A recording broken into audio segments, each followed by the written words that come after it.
Hi, I'm Albert Pasaoa. Hello, my name is Kevin Jefferies. And this is the 635 Podcast. The 635 Podcast is about local politics, economics, and social and cultural issues in the Alvin Community College area. The views expressed on the show are those of the participants and do not reflect the views of Alvin Community College. All right, welcome to the 635 Podcast. I'm here with Kevin Jefferies, and today we are talking about the apocalypse, aren't we? Yes, we are, Albert. The word of the day is resiliency, because if the apocalypse comes, we want to be resilient. So we are going to look at efforts of one of our, do we call them competitors? I don't think we do, because we're not in competition with the other. We're not in the same league as, who is this? Houston Community College. Oh, we're in the same league. Oh, they're not in the same league as us. Houston. But, you know, as we know, if we want to just think about this in terms of what community colleges do, we have an area with about 9 defined community colleges, the consortium, and we have, each has their own defined districts by the state, so we don't compete with each other. Never mind San Jacinto College. But they have a resiliency center. And the Texas Tribune had a story on that, and we had some fun in one of the classes that I teach looking at the Resiliency Center, and I thought it might be an interesting thing to look at, what they're trying to accomplish with this. Resiliency Center. Yes. So now, I mean, when I just see that headline, I thought it would be a place people would go to during a disaster. No, it is not. It's Okay. a place that first responders would go to prior to a disaster in order to work on what's necessary in order to deal with the disaster. I just pulled up the definition of resilience, and I don't know if you do this, but every once I assume that there are words that I know what their meanings are, and I will re-educate myself to make sure. Oh, you know what's fun about this thing too? Let me see if this happens. It'll tell you how to pronounce it. Let's find out. Resilience. Resilience. Just like I thought it sounded. Yes. The capacity to recover quickly from difficulties, toughness, the ability of a substance or object to spring back into shape, elasticity. So there you go. So, and the idea here is that obviously in our area, we've had a series of events. That's how this starts off. After back-to-back major flooding events devastated Houston, the community, not just Houston, you know, the entire area. We are part of this too, Alvin. The community college is launching a new program to ensure that citizens, businesses, and emergency responders are better equipped to respond to catastrophic events. And so that's what this center is about. So it's like a training center. That's exactly right, but it also looks kind of fun. Yeah, exactly. Like the zombie apocalypse There you go. simulator, you know. That's exactly right. That's exactly right. It's sort of like, you know, survival meets Schlitterbahn. Okay. You know, I don't think, usually I'm kind of tongue-in-cheek with these things, but I think this might be exactly what we're talking about. There's a little photograph on this, in this article. But let me read a little bit through this. In the past, and again, anybody who's listening to this who is from the local area, though I hear we're very popular overseas, knows this. In the past 6 years alone, Houston has faced 7 major disasters, including multiple floods, a power grid failure, Hurricane Harvey, an international pandemic, and the Houston Texans. Yes. The frequency of these events has prompted Houston Community College to invest in an ambitious new training program for first responders, construction workers, and business employees to lessen the deadly toil these disasters bring. On Tuesday, HCC leaders unveiled their plans for the program that includes a $30 million Resiliency Operations Center equipped with a 39-foot wide swift water rescue channel. Wow. Yes. That is awesome. Yes. A 15-foot deep dive area and a 100-foot long rocky gorge of boulders that are above and below the water surface to provide additional obstacle training. Okay, so let's pause right there. Yes, yes. Are they going to be allowed to make money off of this? Because this sounds like a great recreational park. I think they will, but they probably will not call it recreation. Mm-hmm. It probably will be recreation, but people will pay to access this. So this would be an income generator. You know, we do certain things around here that are, you know, at least try to be income generators, you know, because we have facilities and whatnot. This would be simply a version of that. Our quote, "Our vision for this important initiative is to build stronger, more resilient Houston where every Houstonian can be aware and respond ready. HCC Chancellor Cesar Maldonado said at a news conference announcing the center, every business can prepare for the future. So they'll reach out to businesses. Maybe you had a situation in a previous flood where some of your personnel that are up front, dealing with this, had to deal with floods.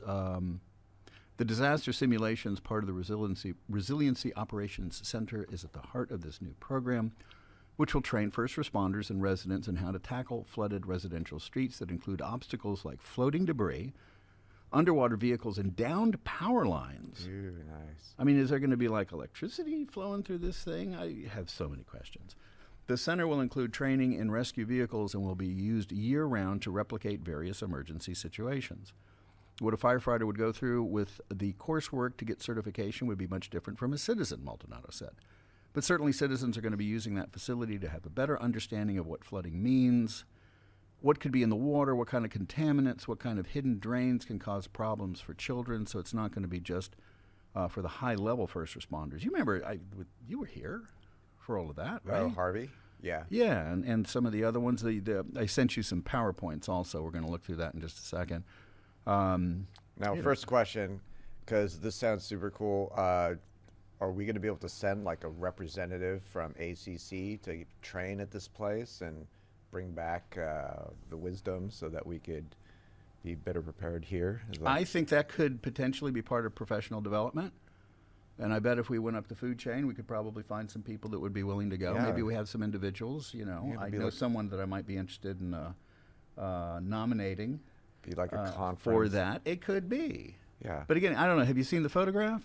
No, haven't gone there yet. Scroll down just a little bit. The rendering of the planned resiliency operation. Ooh, I see a boat. Oh, God, that does look very idyllic. Yeah. It looks super fun. Idyllic / dangerous. Yeah. But dangerous in a very controlled setting. Yeah, anyway, here, HCC will offer its first classes this summer. For large employers and small businesses, the program is in response to a call from Houston Mayor Sylvester Turner that 500,000 city workers become certified in resilience efforts. And again, as I mentioned, did you say 500,000? I said 500,000. You said city workers. City workers. Workers who are in the city, not workers of the city. That is a lot of city workers. I don't think Houston. Yeah, the city of Houston has 500,000. Well, hold on a second. He didn't say 500,000 city workers with the city of Houston. Oh, okay. Yes. So and I imagine he's not going to limit himself to cities. So people are going to be flying in from all over the place. They could fly in from all over the place. That's smart. Absolutely. That's in fact, local employees, workers, going there could include individuals from Alvin Community College. Oh, let's get in this. He's looking at. I got to respect the guy. He's looking at getting in the resiliency business, and he's partnering with Houston Community College. We need to figure out some way to dip into this. Yeah. This made me think at A&M, they've got firefighter training, and so they've got this place, this mock-up, where they set all these different things on fire. Things that look like refineries, things that look like, homes and buildings and all sorts of things. Mm-hmm. And that looked like a lot of fun, too. Yeah. No, this is great. Just sounds so exciting. We hope we can get like a team of us. That would be fun. That would be fun. We would both have a good time, and we would learn, and we would also be the go-to people to be around in the case of a disaster. As the effects of climate change provide additional threats, cities and states from around the country have begun to think about how to prepare and mitigate for catastrophic events. A total price tag to build and operate the new program has not been released. Cost of the courses range from a few $100s to just over $1,000, depending on the level of training involved. Program organizers say they anticipate federal workforce training dollars and employers to cover much of the costs for the first responders and business employees that enroll. So if Alvin Community College wanted to send somebody to this, then chances are there's federal workforce dollars that would flow through the community college to the individuals. Texas legislature approved nearly $5 billion to design the training center, so they're involved as well too. This would be an example of federal funding funding on the national level, the state level, also the local level. Mm-hmm. Another $10 million has come to HCC in private donations. Maldonado said so far the 2-year community college has developed a 20-hour non-credit-based preparedness and recovery program that includes public rescue, medical triage, debris removal, or facility construction. Of course, will also help students understand supply chain challenges. That's been like the term of the year so far, supply chain. Construction and facility needs, disaster communication, and coordination. Eventually, they say they hope to develop an associate degree program. I want to have a degree in resilience. Yeah. I want to be a licensed, resilient person. And then people will ask you to change their tires or something like that. Is that part of resiliency? I would imagine if you got to get out of a disaster area. I mean, I don't know what sort of things they might focus on, but would resiliency be? I'm just thinking this through. Changing the tire, or let's say, doing what's necessary, rotating and things like that, so you don't have to worry so much. General maintenance. Maintenance. Well, what's the difference between maintenance and resiliency? I'm sure there's a difference. We could look up. Well, resiliency, you're bouncing back from some impact. Maintenance, you're just sort of preparing. So I guess there's a difference between like prudence versus responding. Well, there's another word here. Here's the definition of maintenance. The process of maintaining, of course. Thank you very much. I hate definitions like that. Or preserving someone or something, or the state of being maintained. Financial support provided for a person's living expenses. Okay, well, maybe it's not quite the same thing. Students can take classes in risk assessment for their homes, how to support neighbors during an emergency, and the role and value of insurance. So maybe the insurance business is very much in. I would imagine they would be. That'd be huge. The more resilient individuals are, maybe the less damage there is to property and to individuals. And so if there's less damage to property individuals, fewer claims. So they go around and asking people if they're insured. Are you insured? Yeah? Never mind. All right. It's up to you then. If you're insured, go for it.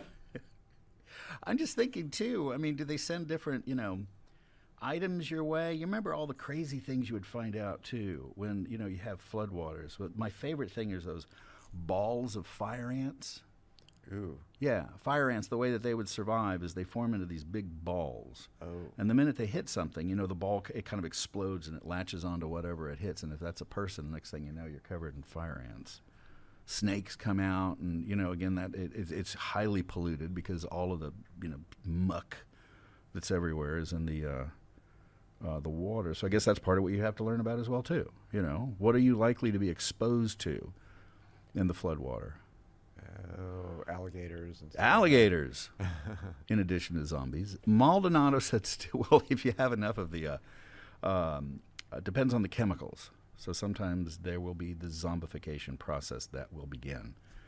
I wonder, it's probably not something they're going to cover, but, in the aftermath of a disaster would in fact be, other humans, right? I mean, if you watch The Walking Dead, the first season, they're up against zombies, but then the next season, you're up against other humans. Well, maybe a few seasons later, it comes about, well, what about the other people who are desperate also? You know what? Right?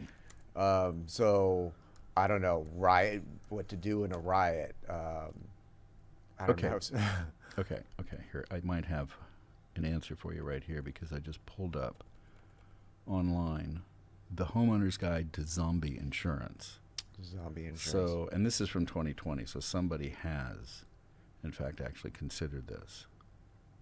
So we can figure this out. And and the insurance business in Texas is quite powerful. So somebody actually wanted an insurance policy against zombies. Well, wouldn't you? Well, I'd like to sell it. Right? Oh. I would sell it because that's why insurance companies will insure all sorts of wacky things just because somebody thinks it's funny. There's nothing funny about zombies. They would have to... I should know. They would have to define zombies. Watched too much The Walking Dead and started freaking out about a zombie apocalypse, huh? This is from Insuranx. While zombie apocalypse insurance is not yet an insurance product offered by insurance companies, we do recommend you to protect yourself from either zombie apocalypse or any other kind of unexpected disaster, nuclear war, alien abduction, shark attacks, mosquito bites, attacks by balls of fire ants, doomsday, or any other nightmare that has the potential to cause you harm. So apparently there are people that are thinking about things like zombie insurance, and that's a good thing. That's what capitalism is for. Mm-hmm. Maldonado said students will take an assessment to measure their skills and pinpoint areas of training they want or need. The program will start off with non-credit courses that are open to all residents. The pathway that a student takes will be a function of where they are today, he said, whether they want to do this professionally or whether they are, or whether they're after this as a community supporter and want to help take care of their community. And again, that's when it says it's going to be a associate degree program. There is a page on HCC, and we don't recommend anyone who's listening here ever go anywhere near Houston Community College or open up any of their stuff, but there is a page where you can send for information. You have to fill out a form, so then they know who you are. And again, it might be worth looking at this document that the city of Houston, their mayor, Turner. Is that the PowerPoint presentation? Resilient Houston. We could look through that PowerPoint if you want to. Okay, I think it's huge. Let's see. Are we looking at the PowerPoint? Let me put. It's 12 or 13 slides. Let's see. There we go. Let me adjust it first. Embracing resiliency. Okay. That's the word of the day. And all right, what are they showing? Is this like a marketing? I thing don't really know. I would assume that it is. An uncertain horizon. You see the photographs of the 2015 Memorial Day flood, 2016 Tax Day flood, Hurricane Harvey in 2017. We got your COVID. We got your winter storms. And it defines Houston. And again, whenever I see the word Houston, I think it's the whole area. A community culture of strength. Through it all, Houstonians have channeled our innate spirit of strength, collaboration, and resiliency. Our city and people are known for our willingness to help others and to bounce back. Transforming strength into resiliency. As we look into the future, how do we train the next generation of first responders? Well, we send them to the Resiliency Center. How do we prepare Houstonians for the next natural disaster? There you go, same answer. How do we fortify our economy and infrastructure against calamity? Fortify our economy also by selling, come on and do our deal, do our Resiliency Center. How do we transform Houston strength into Houston resiliency? Mm-hmm. Houston strength. Wasn't it Houston strong? No, it's Houston strength. So I suppose this is just a selling point. The proposal to create the first in the nation Resiliency Center of Excellence. Oh, it's not just a Resiliency Center. It's a Resilient Center of Excellence. Operations, training center to connect residents, employers, civic and community organizations, neighborhoods, small businesses with appropriate levels of education and awareness to reduce loss of life and well-being and increase economic stability through risk mitigation. This is so smart. They're gonna potentially become a center where people throughout, I guess at least maybe the South or Gulf, where flooding happens a lot. Suddenly, I realized something. Okay, this needs to be the new use for the Astrodome. Because, my pet project has been turning it into a world-class track and field, alternative sport kind of thing, and this could be part of it as well, So too. the Astrodome is just empty now? It's empty. It's been empty for 20 years. 20 years? Yes. It's got rats and cats and stuff in it. They don't know what they're going to do with it? No. I mean, they've had different sorts of proposals, but it costs money. Is it still structurally sound? I mean, it doesn't apparently leak or anything? Leak, and that's a different thing, but... Did it flood during Harvey? I don't believe it did. Okay. Oh, and there have been uses, and one of the more famous uses was Katrina survivors. Okay, I remember that. Yeah. Okay, so maybe that's a thing. Maybe that is a thing. They could be tied into this disaster center. There is a cool little graphic on, what is this, the sixth slide? One college, one community. Okay, I can't read all those. I can't either. There's there's the inner circle, dimensions of resiliency, high water rescue, incident management, electricity, debris removal, IT, drones, which makes sense. Yeah, you got to survey things. Yeah. Oh, maybe they're, drones to pick up. So manufacturing, health, engineering, transportation, public safety, natural sciences. Those are the areas of certification. Yeah. Oh, areas. So those would be a separate degree.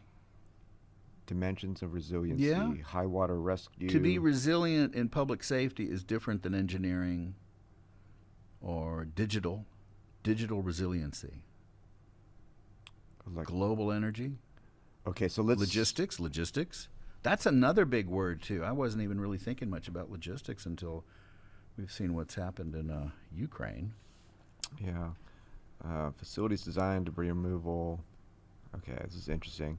And it's very, for the most part, it seems very specialized in our particular types of disasters. Yeah. Like less emphasis, like in California, I guess. Maybe fires would be a bigger thing. Earthquakes. We don't, in this local area, we don't really have to deal with wildfires. So... and it's kind of a shame, too, because, if there's some way you can put the flooding and the wildfires together, those are two problems that would solve each other. Yeah, but then you wouldn't have these programs of... There you go. They just cancel each other out. There you go, and you wouldn't have the income opportunity. Our pathway to resiliency: preparedness, preparedness to response to recovery, recovery to rebuild. And I can totally see the insurance people being completely behind this.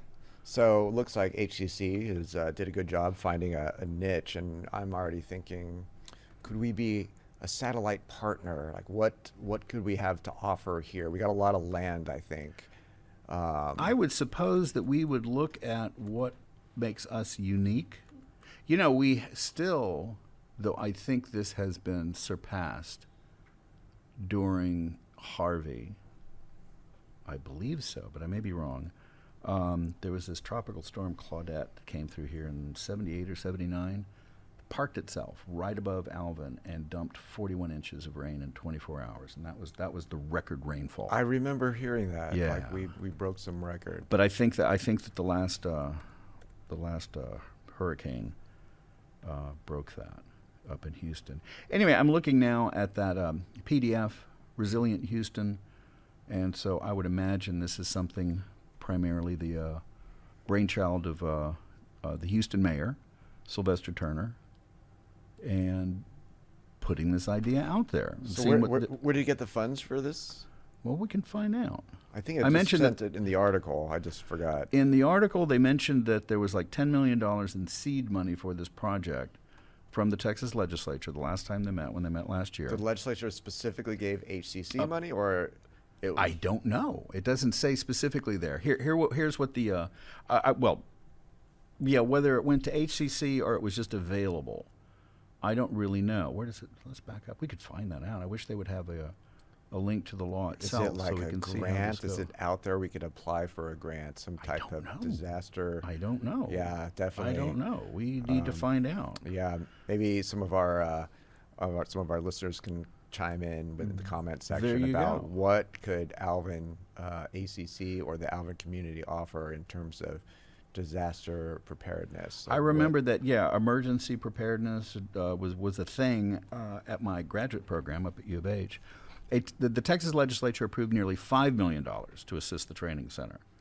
So, and it says to assist the training center. That suggests to me that this money was appropriated for that particular function.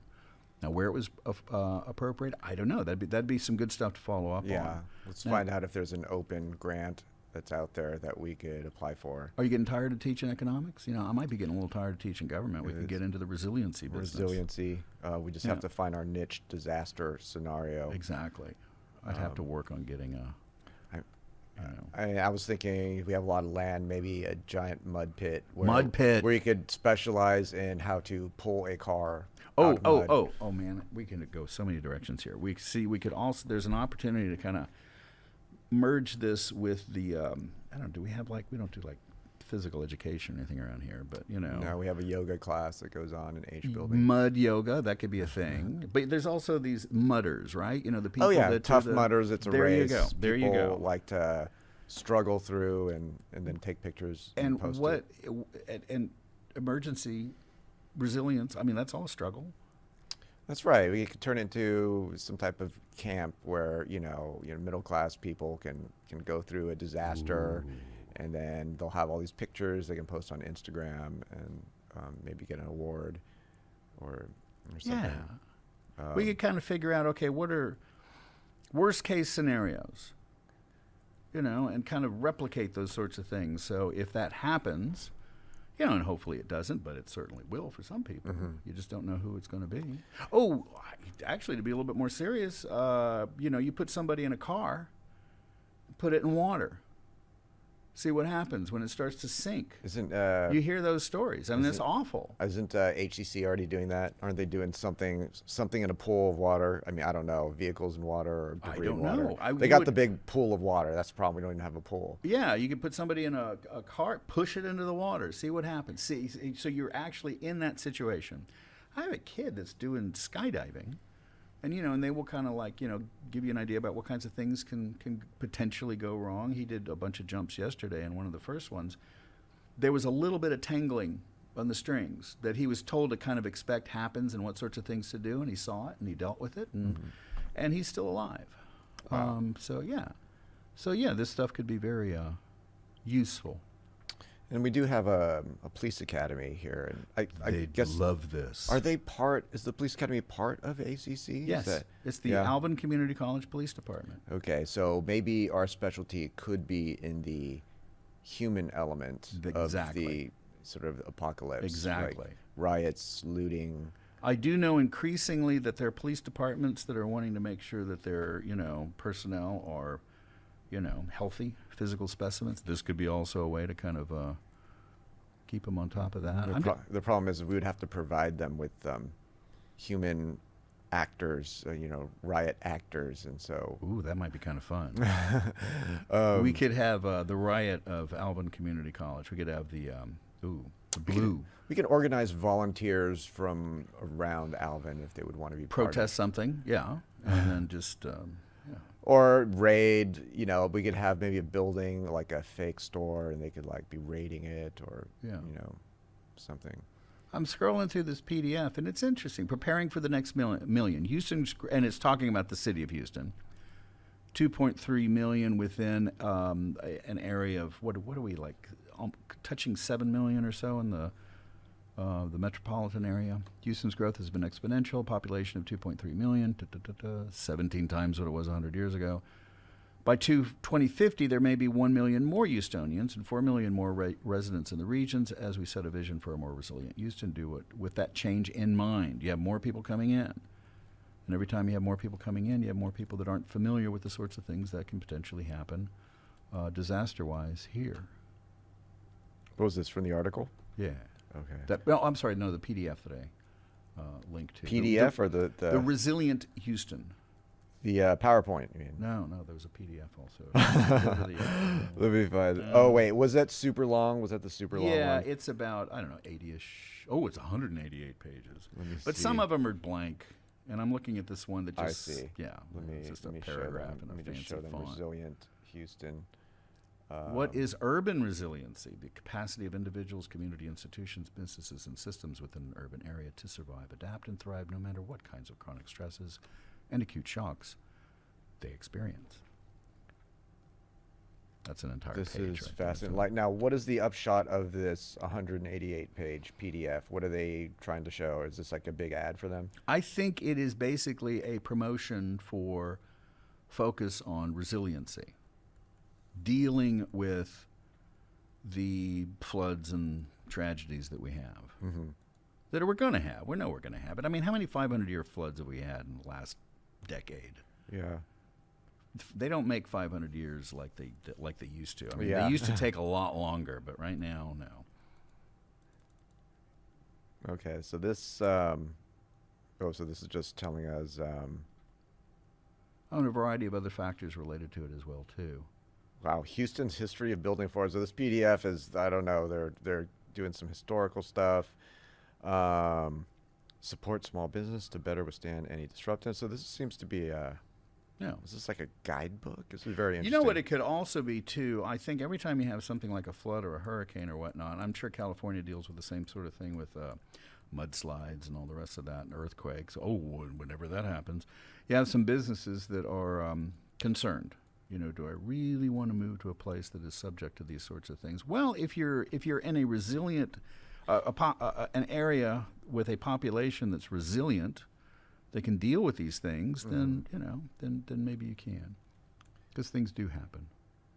Houston will go from experiencing 10 days a year with a heat index of 105 or more during our hot summers today to 74 days a year by 2050. So you see also this adaptation to climate change. What's going to happen in the future. And one of the predictions they've had for years and maybe that's been coming true recently, is with hotter water temperatures, more storms, and the storms are also bigger because heat is energy. What was that? What was that quote about the number of days over what degree?